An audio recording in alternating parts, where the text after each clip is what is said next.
Glória a Deus, com paz do Senhor, irmão, pastor Johnny, Paz como do tá? Tudo Senhor, bem? Glória a paz do Deus. Senhor, paz do Senhor, irmão Joabe, sempre conectado com a gente.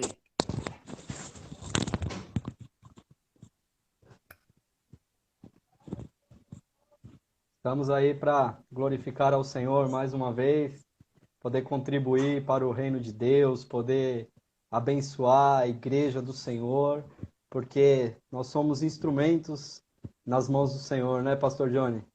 É Espero verdade, que essa live seja aí uma bênção para todos aqueles que puderem compartilhar, todos aqueles que puderem conectar de alguma maneira, assistir essa conversa que nós vamos ter agora, que tudo isso vai ser para a edificação da igreja em nome de Jesus. exatamente.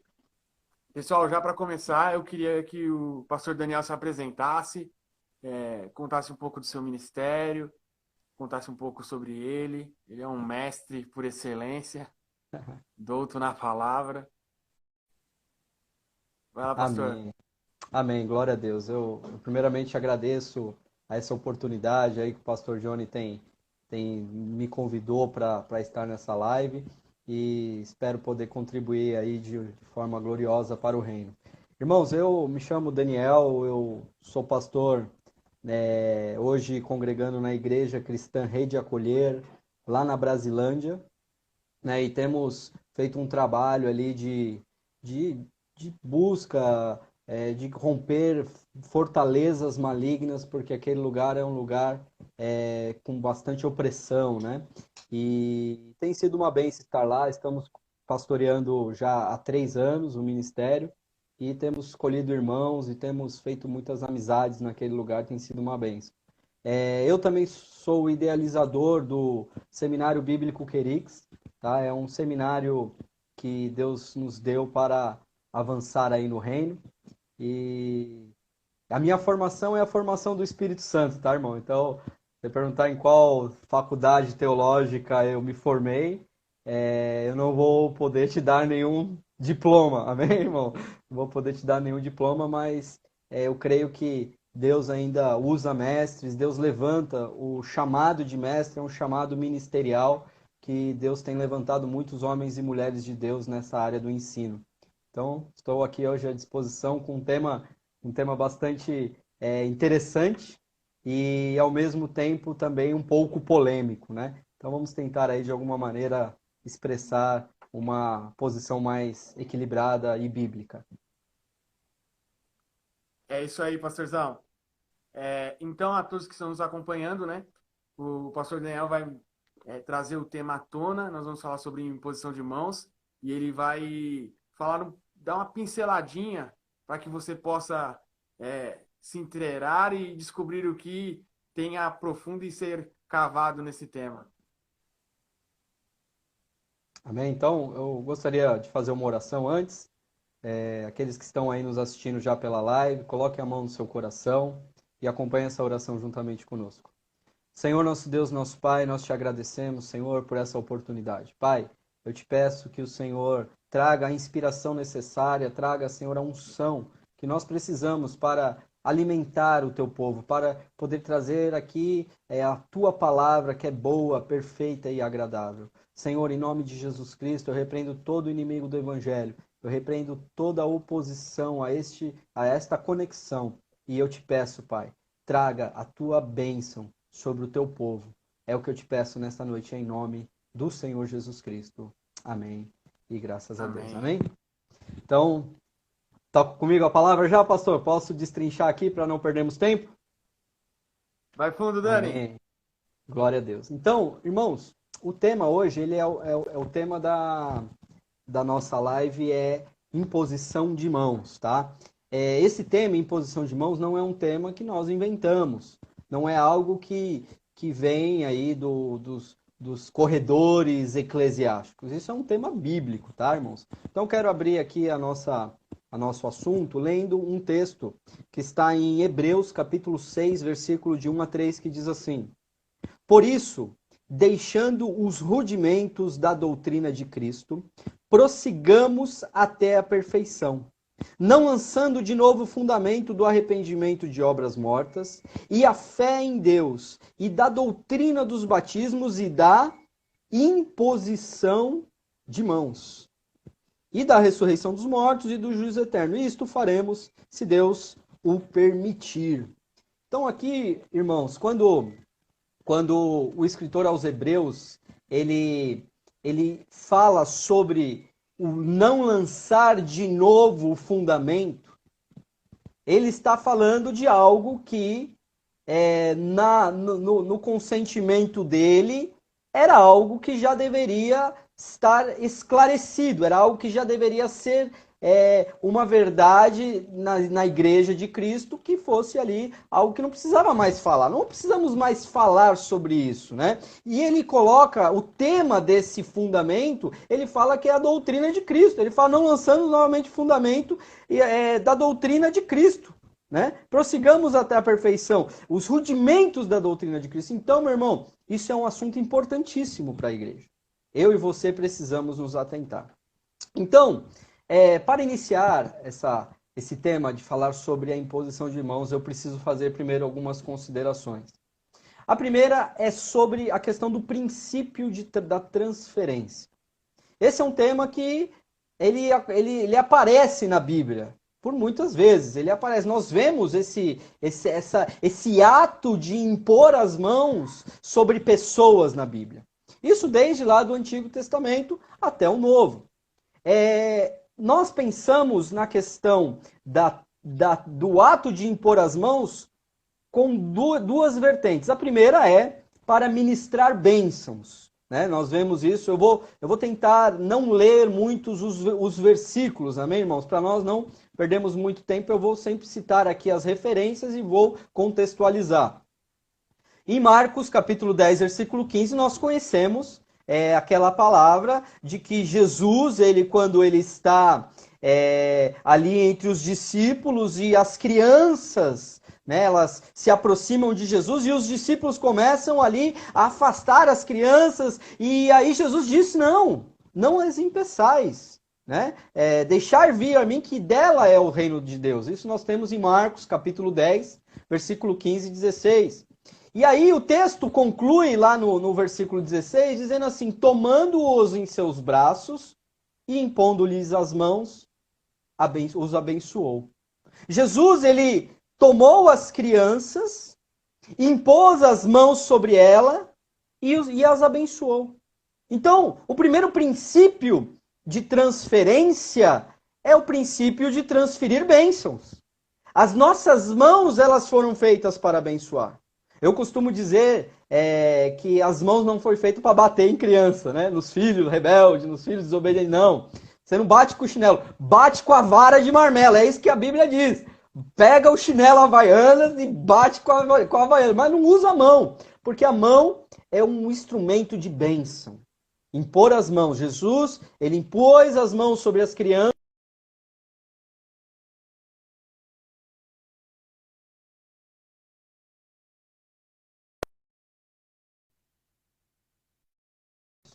E o segundo princípio aqui é a questão de maldição.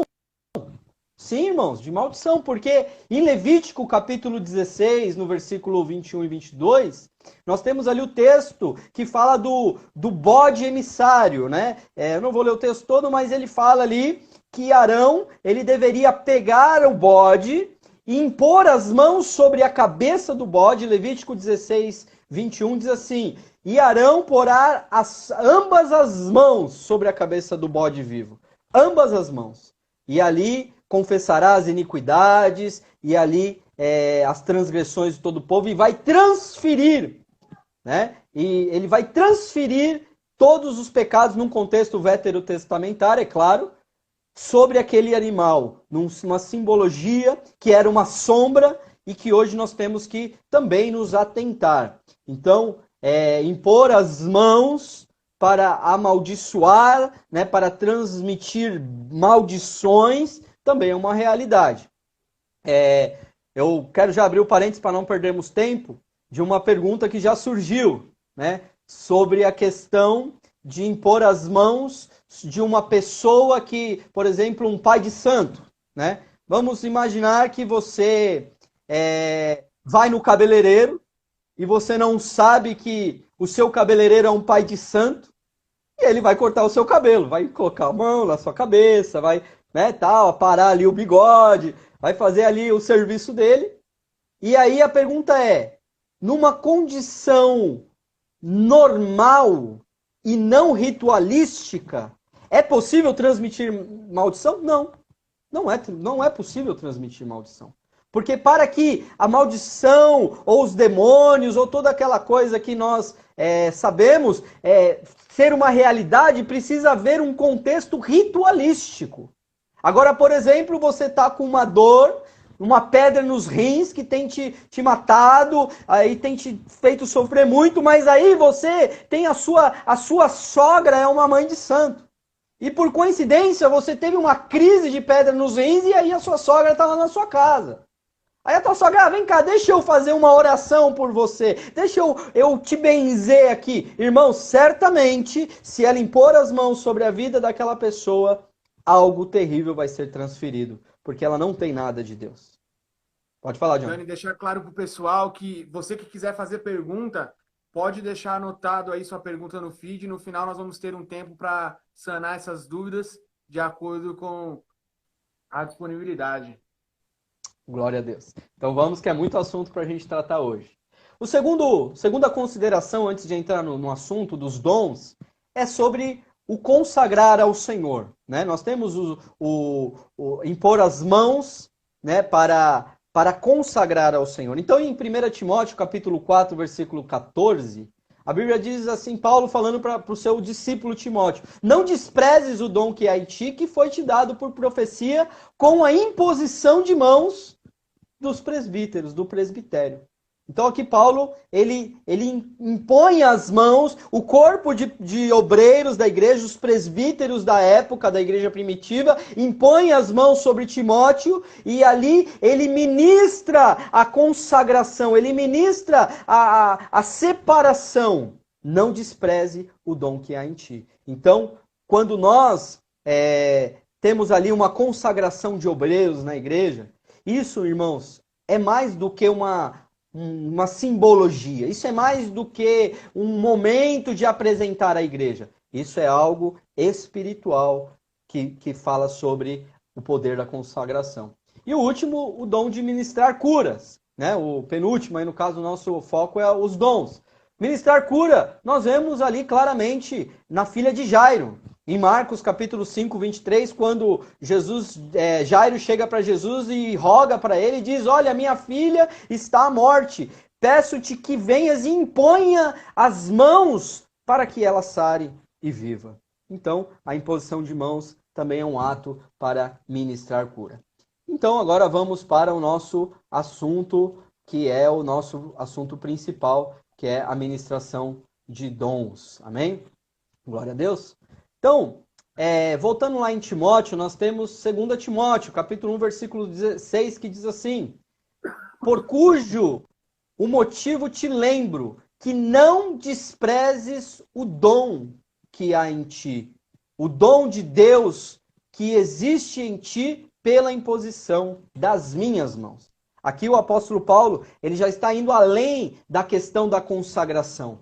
E aqui ele já está mencionando que existe um dom de Deus sobre Timóteo, que existe. Olha o que o apóstolo Paulo fala, 2 Timóteo 1,6. Existe em ti pela minha imposição de mãos. Então aqui o apóstolo Paulo ele está nos ensinando através da palavra que existe uma transferência de dom através da imposição de mãos. Amém? Então a imposição de mãos ela é um ato profético. Aqui, irmãos, nós precisamos deixar algo claro. Eu tenho o dom de mestre. Deus me chamou ao ministério de mestre.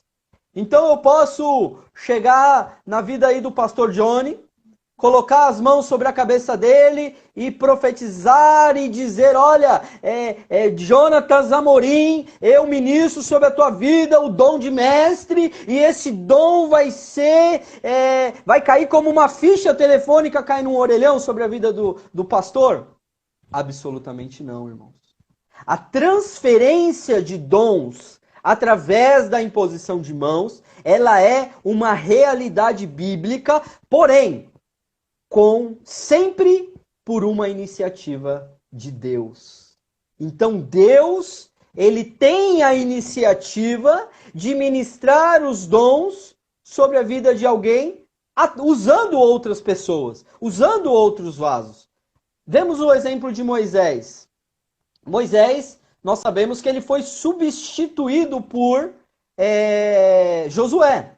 Então, em Números, capítulo 27, versículo 18 a 20, ele fala sobre essa questão da imposição de mãos.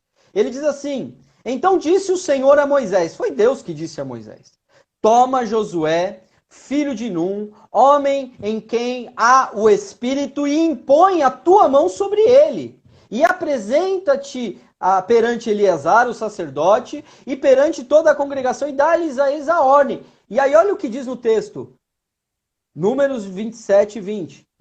E põe sobre ele a tua glória. Eita, que coisa maravilhosa. Põe sobre ele a tua glória, pastor Johnny. Aqui Deus, ele deu um direcionamento a Moisés para que Moisés transferisse a glória que ele tinha, e nós sabemos que o ministério de Moisés foi glorioso. Quando Moisés desceu do monte, a glória que brilhava na face de Moisés era tão grande que os israelitas tiveram que colocar um véu sobre a cabeça de Moisés, porque a face de Moisés refletia sobre os irmãos. Amém? A minha esposa aqui já está dizendo que eu estou falando muito. Pastor, vamos abrir agora alguma coisinha aqui sobre a imposição de mãos, para depois eu entrar nos dons, porque senão eu vou ficar até um pouco cansativo. Vamos lá. Vamos lá. Uma das perguntas foi a irmã Renata, né? Ela comentou sobre o cabeleireiro. É perigoso um cabeleireiro macumbeiro cortar o meu cabelo? Você já deu até uma explanada sobre isso. Isso. Eu penso, irmão, que não há problema nenhum.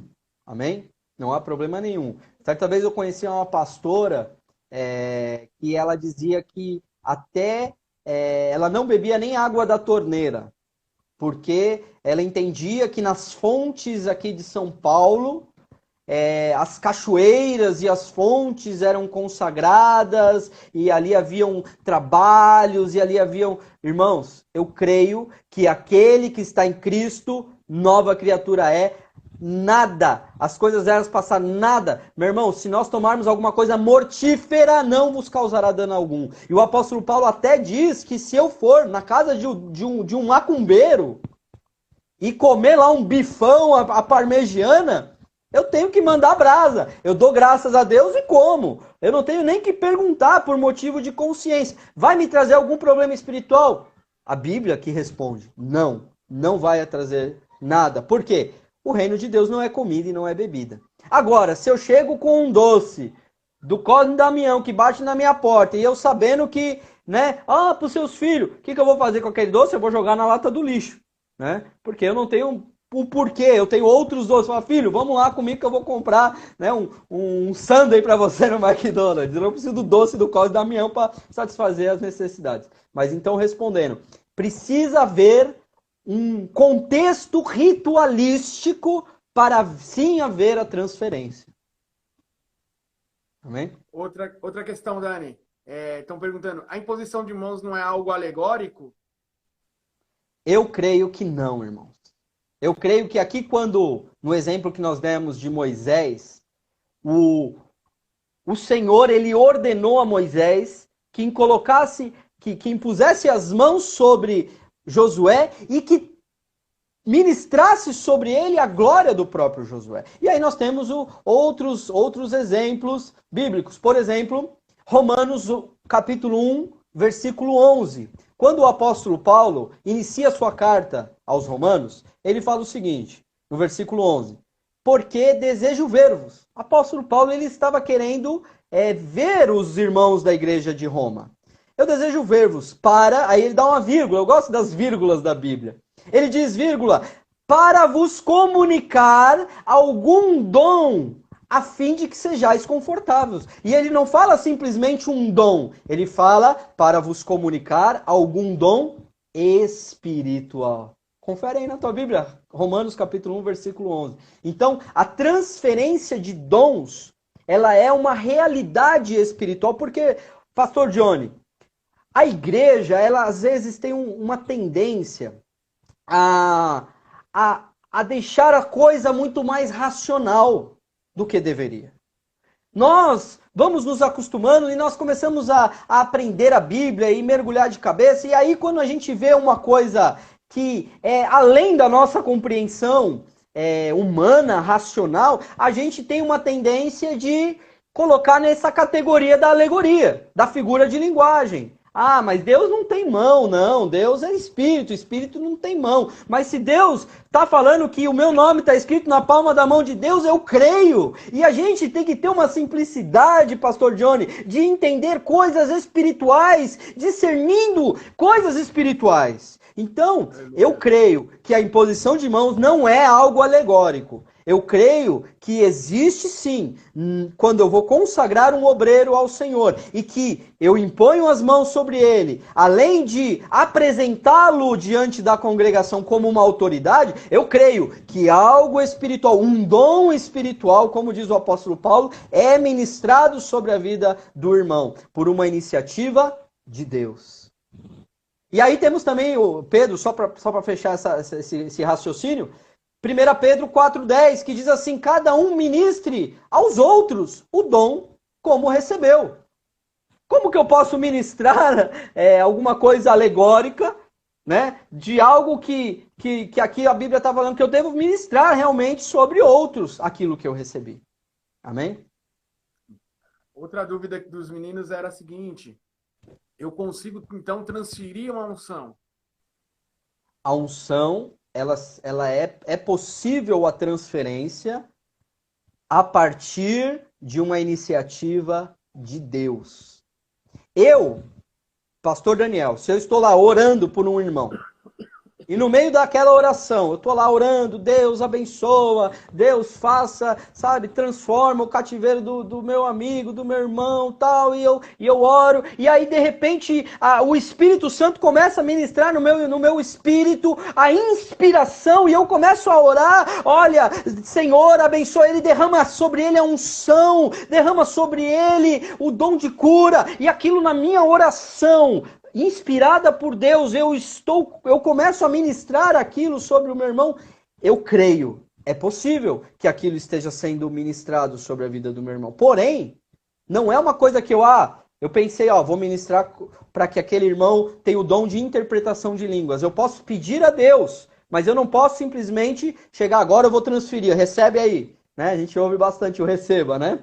Receba. Eu creio que é possível, desde que por uma iniciativa de Deus. Amém? Amém. Pastor Johnny, vamos passar para o próximo tópico? Comentou, os centros espíritas falam em passes e isso é tudo feito por imposição de mãos. Justamente, perfeito. A imposição de mãos, irmãos, as mãos é algo muito mais espiritual do que nós imaginamos. Quando nós vemos lá no Antigo Testamento Josué lutando a batalha, vocês conhecem a história, vocês conhecem a passagem bíblica. Moisés começa a levantar as mãos, lá da montanha, ele sobe no alto do monte e levanta as mãos em direção à guerra, em direção à batalha. E o que acontece? Enquanto Moisés estava com as suas mãos levantadas, o povo começava a ganhar. E aí Moisés foi cansando, já era velhinho, ele foi cansando, ia diminuindo. Aí o povo, o que começou a acontecer? O povo começou a perder a batalha. Aí veio Arão e Ur, os dois escudeiros ali, os homens, e seguraram os braços de Moisés, puseram uma pedra debaixo do braço, e ele ficou com as mãos erguidas até o anoitecer, e Deus deu a vitória. As mãos é algo muito mais espiritual do que a gente pensa. Não dá para dar resposta simples, Pastor Johnny, de coisas espirituais, que nós ainda não temos a compreensão. Hoje nós conhecemos em parte, mas um dia o conheceremos, como deles somos conhecidos. A própria Bíblia diz, né, que aquele que é espiritual discerne as coisas do espírito, aquele que é da carne discerne as coisas da carne. Né? Perfeitamente. E eu prefiro, Pastor Johnny, ser simples de coração e de uma maneira de uma maneira, às vezes, sem muita explicação lógica, teológica, eu poder, pela fé inocente, viver essas coisas espirituais de uma maneira espontânea, sem a pressão da doutrina. Não sei se eu consegui me expressar bem. Eu queria aqui encerrar esse primeiro ponto aqui, que nós já estamos com o horário correndo bastante, né? Com uma declaração de um irmão chamado Derek Prince. Eu não sei se os irmãos conhecem. Ele diz assim em um dos seus escritos: a autoridade bíblica para que um crente transmita dons espirituais a outros. Então, se você pesquisar sobre Derek Prince, você vai ver que ele foi um pregador, uma grande autoridade do movimento pentecostal. E aqui ele está afirmando que existe sim base bíblica para que um crente transmita dons espirituais aos outros. Amém? Aproveitando o seu comentário, Dani, a irmã Renata colocou, né? Quem pode impor as mãos sobre alguém? Quem pode impor as mãos em alguém? Essa é uma pergunta bastante interessante, né? Porque até dentro do meio eclesiástico, mesmo do meio evangélico, nós ultimamente temos visto alguns fogos estranhos, né? Alguns fogos estranhos nos altares, né? Então, é muito perigoso. Nós não somos pastores itinerantes. Amém, pastor Johnny? Eu respeito os evangelistas que são pastores itinerantes. Mas nós temos congregação, nós conhecemos o nosso povo e o nosso povo nos conhece. Então, quando o irmão da minha igreja me pede uma oração e eu imponho as mãos sobre ele, ele está totalmente despreocupado, que ele conhece a fonte. Ele está ali comigo, ele sabe da fonte que ele está bebendo. Agora, quando a gente vira aqueles crentes, né, com todo respeito, né, o crente que vai borboleta, né? Eu falo do crente borboleta, fica aí voando de igreja em igreja, atrás da bênção, atrás da revelação, atrás da profecia. Isso é muito perigoso, porque os movimentos pentecostais têm trazido alguns falsos profetas, porque o povo, infelizmente, perece porque falta o conhecimento, né? Não conhece o poder de Deus e nem as escrituras, como disse Jesus. Então, deixar com que qualquer pessoa desconhecida, seja um pastor, seja um apóstolo, seja um bispo, seja um presbítero, eu acho que deve ter cautela, né? Tenha cautela, porque você não conhece, né? E o contexto é ritualístico. Compreende, pastor Johnny? O contexto é ritualístico. Você está numa igreja fazendo um culto pentecostal, qualquer coisa assim, e ali, aquele mover, aquele fogo, e vem o irmão e põe a mão na sua cabeça. Eu não aconselho. Deixe que o seu pastor imponha as mãos sobre a sua cabeça, ou alguém que seja confiável. O irmão Joab citou aqui, né? Ele entende que os presbíteros que devem fazer isso. Dentro da igreja, do contexto ministerial, eu acredito que um obreiro consagrado, ele pode fazer isso. É bem certo que o que o irmão citou, o presbitério ele tem isso enraizado no seu ofício, né? Imposição de mãos dos presbíteros para consagrar a Timóteo, a imposição de mãos para os presbíteros para ministrar cura, como diz lá na palavra em Tiago. Porém, meu irmão, eu quero ficar ainda na minha fé inocente. Eu creio que a estrutura eclesiástica tradicional, ela caiu um pouco, não é que ela caiu um pouco em desuso, mas eu creio que o tempo em que vivemos é um tempo diferente.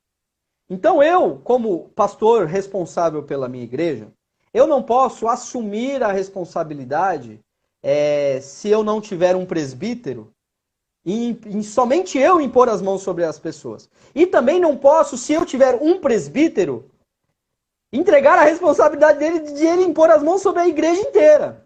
Porque, irmãos, nós não somos de uma confissão presbiteriana, onde existe um corpo, um presbiterato, um corpo de presbítero. Nós somos congregacionais. Então, na visão que nós temos de gestão eclesiástica, de governo da igreja, eu entendo o seguinte, que o presbítero, ele é ungido para assumir uma igreja no futuro. Então, um presbítero, ele é um pastor, é um estagiário de pastor. Isso aconteceu comigo. Eu fui ungido presbítero no ano de 2010. No ano de 2016 eu fui ungido pastor e assumi uma igreja. Então, para mim, eu não imporia as minhas mãos sobre vários presbíteros dentro da igreja. Isso é uma questão minha, não é doutrina, não é uma questão do meu entendimento ministerial e eclesiástico. Colocaria as mãos sobre o irmão presbítero, falando assim, ó, você é o próximo pastor da igreja. E aí eu concluo a resposta dizendo assim, não, eu não creio que qualquer pessoa da igreja possa impor as mãos sobre os irmãos. Porém, quando um obreiro é consagrado, e um obreiro para mim é coisa séria, uma pessoa que é ungido a cooperador, para mim, na minha igreja, ele é um líder de ministério. Então, quando você consagra um irmão a obreiro, ele está recebendo a autoridade da liderança para também impor as mãos sobre os irmãos. Ô Dani, para a gente finalizar esse ponto, eu queria duas questões que eu queria esclarecer com você. Você se considera um pentecostal clássico ou neopentecostal? Eu não me considero um pentecostal clássico. Por quê? Porque eu não atendo todos os requisitos do movimento do pentecostalismo clássico. Amém? Eu compreendo os dons, mas, por exemplo, existem algumas situações que aquele que se considera um pentecostal clássico, ele é mais restritivo, por exemplo, no que diz respeito à batalha espiritual, né? Então, um pentecostal clássico, muitas vezes ele crê na batalha espiritual com muitas ressalvas, né? Com um certo zelo, um certo conservadorismo, porque também o movimento de batalha espiritual que chegou na década de 90 veio também com alguns exageros que a gente precisa dar uma filtrada. E eu, longe de mim ser um neopentecostal, porque o neopentecostalismo é justamente aquilo que vai na contramão da palavra, que é a palavra cristocêntrica para que possamos viver. E aí eu digo, então o que você é, pastor Daniel? Eu sou cristão. A placa que tem na igreja, né? A gente fala de placa, né? Tem que ter. E eu tenho uma placa lá que chama assim, Igreja Cristã Rede de Acolher. Aí quando me perguntam, você é pentecostal? A sua igreja é pentecostal? Eu falo, a Bíblia é pentecostal.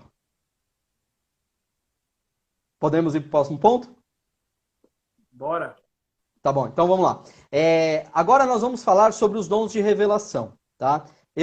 Por ser agora 8h34, pastor Johnny, eu acho que a gente vai ter que fazer em três dias isso. Nós vamos fazer hoje, aqui, nesse momento, agora, se quiser entrar, porque são 3 dons. Se você quiser manter só na imposição de mãos e a gente faz na semana que vem os dons de revelação, o que o senhor acha? Vamos fazer 3 e vamos continuando.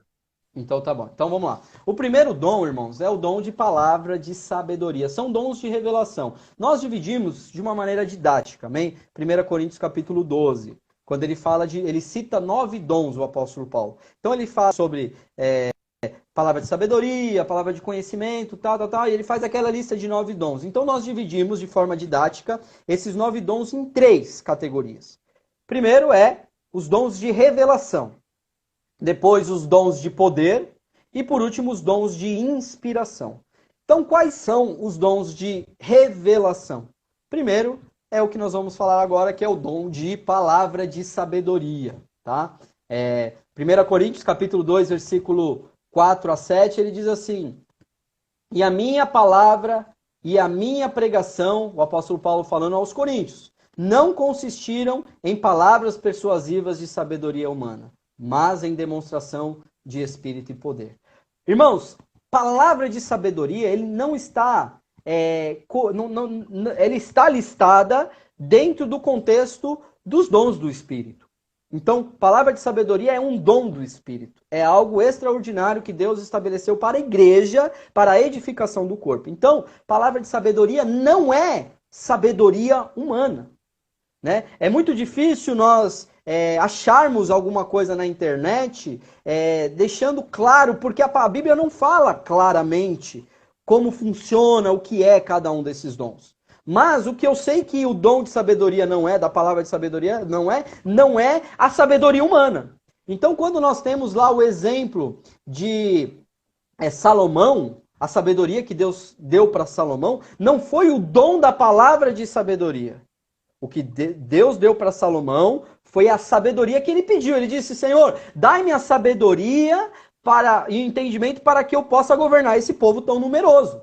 E Deus foi lá e deu a sabedoria e disse, olha, Salomão não teve, nunca teve um homem tão sábio quanto Salomão antes e nem tão sábio quanto Salomão nem depois de Salomão. Então, a sabedoria de Salomão era algo terreno e humano.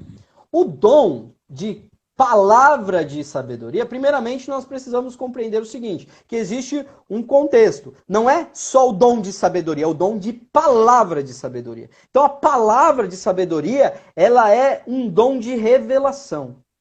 No meu entendimento, irmãos, isso não é escriturístico, né? Eu não te dou embasamento bíblico, mas alguns homens de Deus que eu já li muito sobre esse assunto, o que eu entendo como dom de palavra de sabedoria é uma revelação de Deus que diz respeito às coisas do futuro. Ah, pastor, mas isso não é profecia? Peraí, vamos lá. A gente vai chegar lá na profecia. A profecia, ela é um dom de inspiração. O dom de revelação é algo que vem de Deus de maneira repentina e ele traz, e essa revelação ela pode vir de diversas maneiras. Pode vir através de uma visão, pode vir através de uma palavra ministrada no nosso coração pelo Espírito Santo, eu diria pelo ouvido do Espírito, né? Ela pode vir através de um sonho, e são revelações concernentes ao futuro. Essa revelação ela pode ser para um indivíduo em especial, como para uma igreja, como para uma nação, algo maior que nós nem podemos imaginar aonde Deus pode mostrar, porque Deus mostra, irmão. Deus ele pode mostrar o futuro para pessoas. E isso é um dom de revelação. Os dons de revelação, pastor Johnny, eles precisam ser muito bem administrados na igreja. Por quê?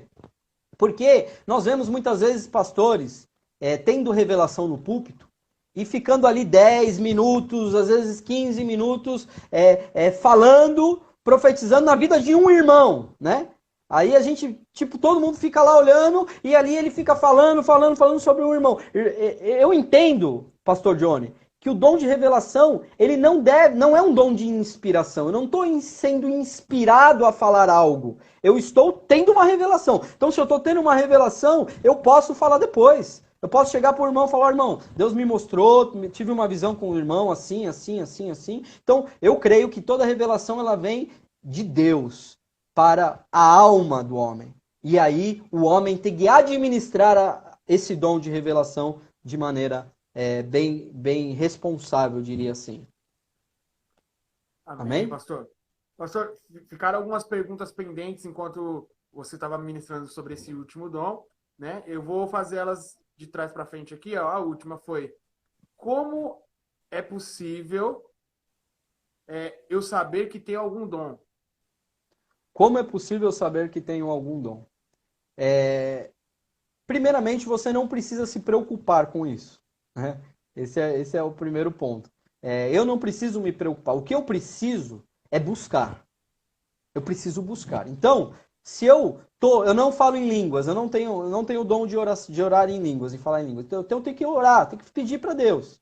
Quando Deus derramar o dom de línguas, vai ser notório. Eu vou saber que eu tenho o dom de línguas, porque a línguas é um dom externo, é um dom de inspiração que vai se manifestar. Agora, quando eu recebo um outro tipo de dom, não necessariamente esse dom ele vai se manifestar na hora. Por quê? Porque além de você todos os dons, com exceção do dom de línguas, que o dom de línguas é para a minha própria edificação, e entre aspas também, que depois nós vamos ver que há mais de um dom de línguas, os dons do Espírito, eles são para a edificação do corpo.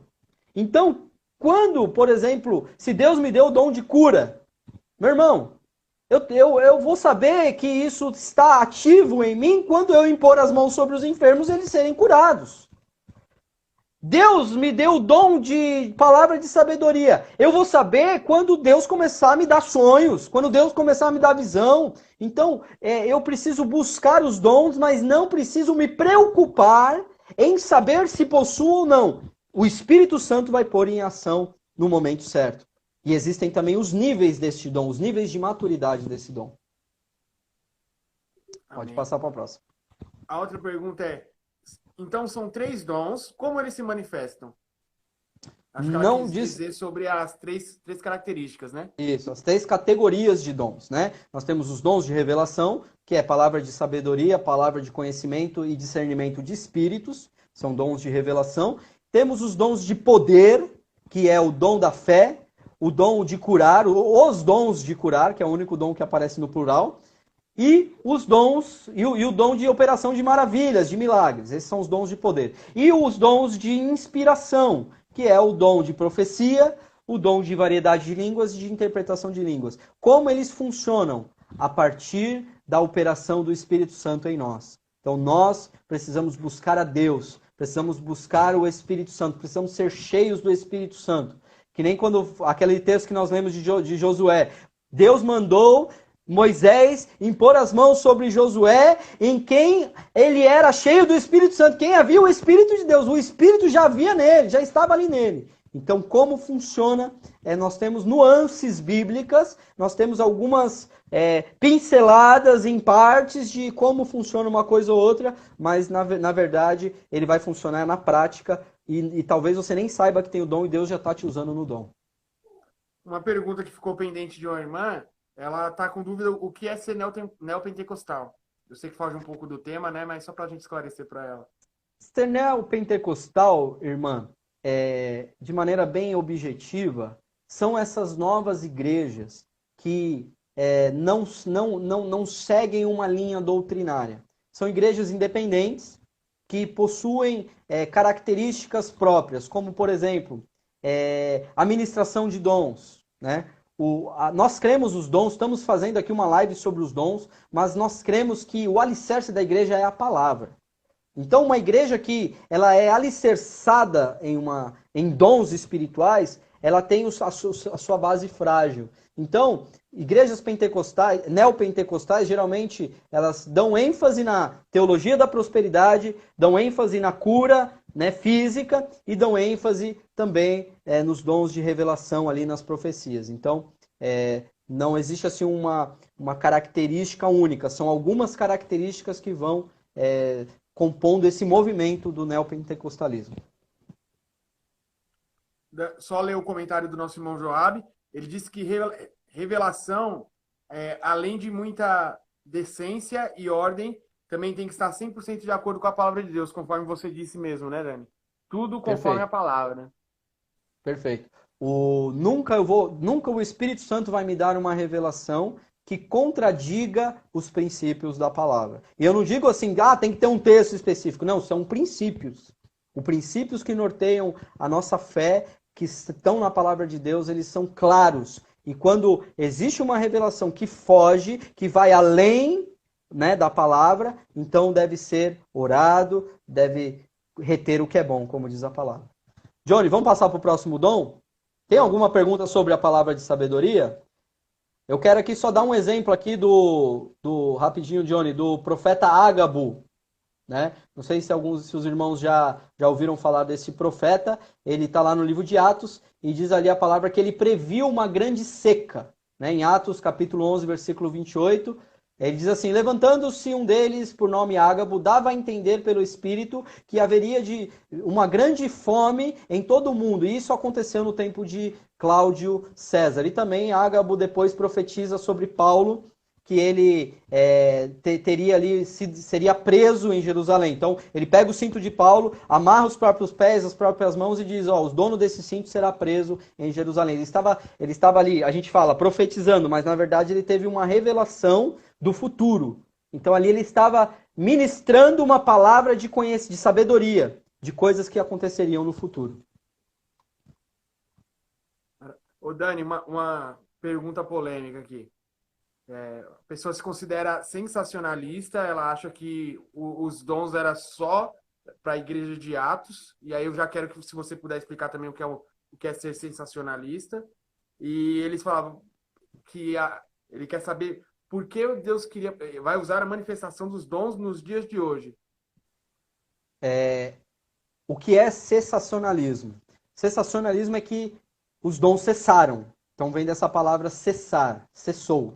Então, alguns irmãos, eu respeito a opinião desses irmãos, que dizem que os dons ficaram na igreja primitiva e tem até algum respaldo bíblico. Porém, irmãos, nós temos base bíblica para refutar esse entendimento. Por quê? Porque a Bíblia ela vai falar sobre os dons no contexto da edificação da igreja, no 1 Coríntios capítulo 12, e depois ele vem falar sobre os dons do ministério dados por Jesus. Então, os dons do Espírito é dado à igreja para a formação do corpo. Se você ler no capítulo 12, você vai encontrar isso. E aí, lá no capítulo 4 de Efésios, você tem o Senhor Jesus distribuindo dons. Ele fala, e desceu, né, levou cativo o cativeiro e deu dons aos homens, só que ele fala sobre os dons do ministério. Então ele fala sobre o apóstolo, o profeta, o evangelista, o pastor e o mestre. E ali ele dá a resposta, ele diz, para a edificação do corpo de Cristo, até que todos cheguemos à maturidade da fé, à estatura da plenitude de Cristo.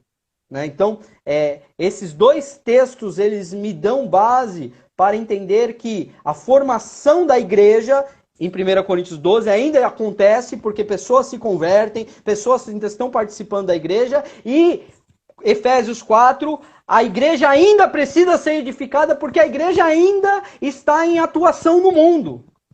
Nós ainda somos a noiva e ainda precisamos de edificação. Então, se os dons do Espírito Santo cessaram na igreja primitiva, então os dons de Jesus, de Efésios 4, também cessou. Logo, então, nós não temos mais pastores, nós não temos mais mestres, nós não temos mais apóstolos, nós não temos mais profetas e nem evangelistas. Mas eu queria já fechar esse ponto para não gerar a discussão, porque nós temos que partir aqui do pressuposto que os dons são para os dias de hoje.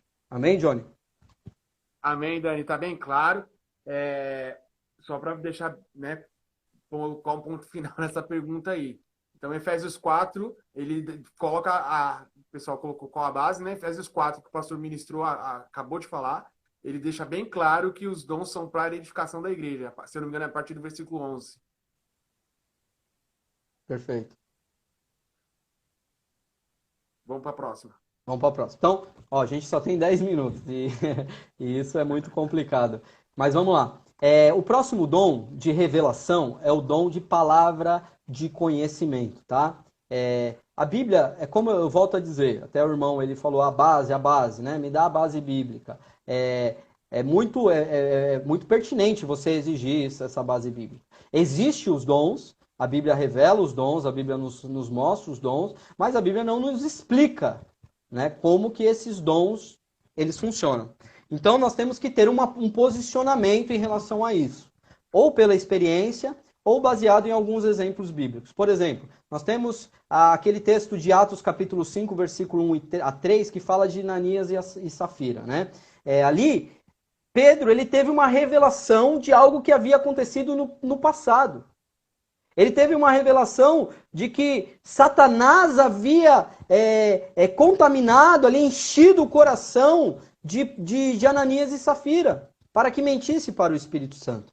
Então, nós temos alguns exemplos bíblicos de revelação que nos dá a entender que o dom de revelação, de palavra de conhecimento, é um dom que refere-se ao presente e ao passado. Então, quando o pastor lá na igreja, ele profetiza, e eu já vi isso, Johnny. Tinha um irmão lá na igreja que profetizava e ali a irmã estava lá, visitante, e o pastor falou assim, olha, eu estou vendo que na tua vida, na sua casa, você tem um cômodo e tem um guarda-roupa separando o quarto da cozinha. A irmã começou a chorar. Como que alguém vai arriscar isso com um visitante sem conhecer a vida da pessoa e bater certinho? Então, assim, ele teve uma revelação de conhecimento. Ele teve ciência de algo que humanamente era impossível de se conhecer. Pedro, era impossível que soubesse que Ananias e Safira tinham vendido a propriedade por um valor diferente do que eles estavam falando.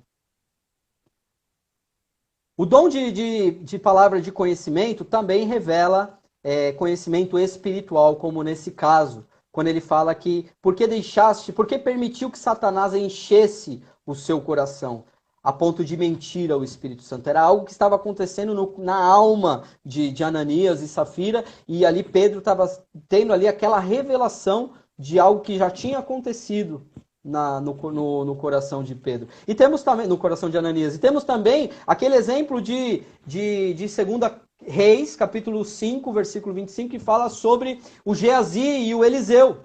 Né? Quando Geazi vai buscar as ofertas de Naamã, que Eliseu tinha recusado. E ali Eliseu não fala assim no versículo 25 de 2 Reis 5, 25, ele diz assim: então entrou no aposento e apresentou-se, o Geazi apresentando-se a Eliseu. E ele perguntou: onde você esteve, Geazi? Geazi respondeu: o teu servo não foi a lugar nenhum. Mas Eliseu lhe disse: você acha que eu não estava com você em espírito quando o homem desceu da carruagem para encontrar-se com você? Então não era o momento, este não era o momento de aceitar nenhuma roupa, tal. Então ali ele fala: você não estava com você em espírito? Você acha que eu não estava lá, eu não vi? Deus revelou. Ele trouxe uma palavra de conhecimento, o dom de palavra de conhecimento se manifestou em Eliseu. Ele estava ali vendo o que estava acontecendo com Geazi, quando ele foi lá diante do rei Naamã, e ele deixou ali e pediu as riquezas ali e tal. Então o dom de palavra de conhecimento, ele diz respeito a uma revelação sobrenatural de Deus, que diz respeito, concernente ao o que está acontecendo no presente e o que está acontecendo no passado. Sempre lembrando, por uma iniciativa de Deus. Pastor, ora por mim, tira uma palavra, tira uma revelação, irmão. Eu não acredito que isso seja legítimo. Eu acredito que Deus, ele usa os seus profetas, os seus vasos, para trazer revelação, sim, nos dias de hoje. Mas sempre por uma iniciativa de Deus. Pastor Johnny, vamos deixar o dom de discernimento de espíritos para a próxima quarta? Amém? Maravilha. Porque é um assunto mais complexo e mais robusto, a gente deixa para a próxima. Se quiser mandar algumas perguntas aí. Pastor, eu vou ler aqui o comentário do nosso irmão Joab, né? Falou que a live está rica em conhecimento. Maravilha, né? As pessoas gostando. Irmão. E já tem uma pergunta sobre um tema que nem chegou ainda, a gente vai, se você quiser deixar para semana que vem, mas eu já vou jogar lá no ar aí para a gente deixar de curiosidade. Dom de línguas era outro idioma. Então, posso só dar o pitaco? Só pincelar? Nós temos, irmão, 3 tipos de dons de língua. A Bíblia fala sobre a línguas para a edificação. Essa é a língua que você ora lá no seu quarto secreto. Que você precisa praticar isso para que você seja edificado. Nós temos a línguas para interpretação. Não é 3, não, é 4, tá? Eu me esqueci de uma. A línguas para interpretação é quando uma pessoa ora em línguas e outra interpreta. Temos a língua estrangeira, que é essa que o irmão citou, que teve lá em Atos capítulo 2, quando eles falavam em outras línguas. Mas você percebe que lá não é que Pedro estava falando em pardo, lá daquelas línguas lá. Pedro estava falando em línguas, porém, aqueles que estavam ouvindo entendiam na sua língua natal. Então, era um dom que ele estava falando em línguas estranhas que ninguém entendia, mas que aqueles que ouviam no seu próprio idioma. E o último, que é o mais terrível, irmão. Existe o dom de línguas, que a Bíblia fala sobre isso, e nós vamos falar disso com detalhes. É o dom para a condenação do incrédulo. Você já viu esse texto, pastor Johnny? Então eu vou deixar para a semana que vem, para a gente não entrar agora. Pessoal, nossos minutos estão acabando. O irmão Joab está comentando aqui que semana que vem vai estar com a gente novamente. Nós vamos dar continuidade a esse tema tão rico e tão esclarecedor, né? É muito importante a igreja saber e ter discernimento sobre isso. E para a semana que vem a gente vai responder o irmão comentou, né? Línguas estranhas não existe, qual a base bíblica para línguas estranhas? Então, para a semana que vem a gente traz esse contexto aí, que nós vamos aproveitar e falar sobre essas perguntas. E a nossa irmã Renata também. Como faço para receber de Deus dom de línguas? Olha aí, Ora, irmã, semana que vem promete, é hein? só orar, irmã. Peça ao Senhor. Ô, Johnny, Semana que vem. deixa eu só, aqui, rapidinho, um parentezinho. A gente fica, às vezes, nesse debate teológico. Me dá a base bíblica. Não, essa base está fora do contexto. Me dá a outra versão, a outra base, línguas originais, hebraico, grego, aramaico. Tudo isso é muito bom como uma ferramenta, Pastor Johnny, para nos aprofundarmos mais na palavra. Porém, não é um jogo de disputa teológica se o teu conhecimento, o teu entendimento está certo e o meu está errado ou vice-versa. Nós estamos aqui debatendo no campo das ideias para que cada um tenha a fé simples no Senhor Jesus e experimente aquilo que Deus tem para cada um de nós. É isso aí, pastorzão. Então, semana que vem nós vamos estar aqui novamente, pessoal. E vocês que acompanharam, fiquem na paz do Senhor Jesus. Eu quero encerrar com oração. Amém, Dani? Amém. Posso só fazer uma propaganda rapidinho? Com certeza. Então tá, a gente tem ainda 1 minuto e alguma coisa. Eu vou rapidinho aqui mostrar. Nós temos o nosso seminário bíblico Querix. Estamos trabalhando nesse livro. Ele é um curso de 10 ministrações. Pastor Johnny fez a matrícula dele, vai começar agora. São 10 ministrações, nós temos esse curso online, primeiros passos. Depois temos o discipulado nível 2, que é o Lançando o Fundamento, tá bom? Ele tem 39 ministrações, dentre elas é o fundamento o irmão que é base bíblica, é o fundamento da doutrina de Cristo, esse que nós lemos de Hebreus. O primeiro fundamento é as obras mortas, que nós trabalhamos os pecados, né? Na área sexual, na área do relacionamento. Aqui o carinha com o copo, o carinha vendo pornografia lá, enfim, os pecados da carne. E temos também um manualzinho, não é nem um manual, mas é um livro de esboços de pregação. São 62 mensagens para que os irmãos sejam inspirados aí, querendo alguma coisa, só entrar em contato conosco. Obrigado, Johnny, pela oportunidade. Eu que agradeço, Dani, que Deus te abençoe, né? A todos que acompanharam. Semana que vem nós vamos trazer essas últimas perguntas que ficaram, né? Quando o pastor Daniel estiver falando sobre o dom de línguas, ele vai deixar bem esclarecido a todos. Façam suas perguntas. Se você tiver perguntas durante a semana, nos envie via direct. Nós vamos guardar e ministrar durante as lives. E foi um prazer estar com você, Dani. Que Deus te abençoe grandemente. Semana que vem estamos juntos novamente. Amém. Vamos orar? Você que está aí na sua casa, eu quero convidar você a fechar os teus olhos. Nesse momento, o Senhor Jesus, ele traz luz sobre todas as coisas, né? E o Senhor preparou essa oportunidade para que você venha conhecer mais a Bíblia, que você venha conhecer mais de Deus. Que o Senhor Jesus, ele esteja com você, que ele te abençoe e te dê uma semana de paz.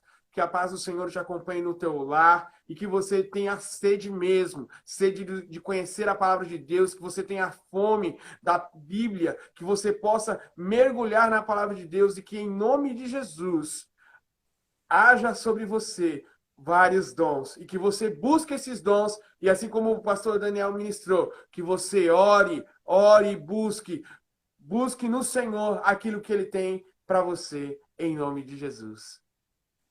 Amém. Deus te abençoe, Dani. Paz, pastor. Até quarta que vem. Amém. Deus abençoe, pessoal. Shalom, shalom.